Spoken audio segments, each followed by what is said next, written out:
of his theology. It was the 1940s or so when there was a professor who was in England. His name was Professor Orr, O-R-R. He decided to take some of his theology students, this is the 1940s, he decided to take them on an excursion. So he gathered up his students and he said, we're going to go visit some of the historical places here in England that have some sort of theological significance. And one of the places that they visited, which would have been the home, the living place, the study place of one of the great reformers of the church. His name was John Wesley. John Wesley would study, he would teach, he would preach, he would pray that revival would spread out, not only in England, but he prayed for it here in our country, that revival would break out. He and others like him ushered in prayer, some of the great revivals that swept through America in the early 1900s, where people in mass were coming to know Jesus Christ as Lord, where the heavens seemed to be open in an unusual way, and revival broke out in a way that has made the history books that we still look back on now and recognize the fire of God's Spirit that spread during that time period. It's because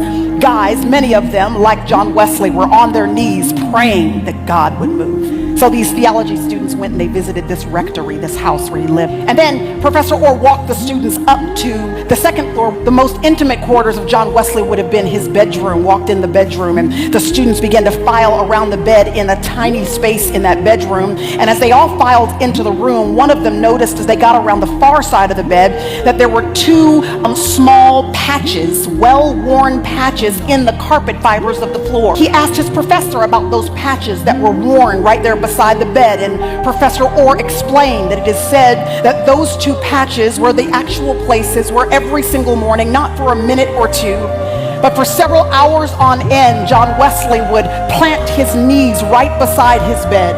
And he had prayed so long and so hard for revival that his knees had actually imprinted themselves onto the floor, that the carpet fibers were worn as he prayed for revival. So the students stood in there for a moment. And after a few moments, they left the room, they went downstairs, they all got on the bus to go to the next location. Professor Orr stood at the front of the bus, counted the students to make sure everybody was there, and he realized one was missing. He walked back into the house, went into the kitchen to look for the student, nobody was there, went into the study to look for the student, nobody was there, walked up the stairs into the bedroom, and he could just see across the other side of the bed the head and shoulders of a student who had planted his knees down in those well-worn patches on the floor.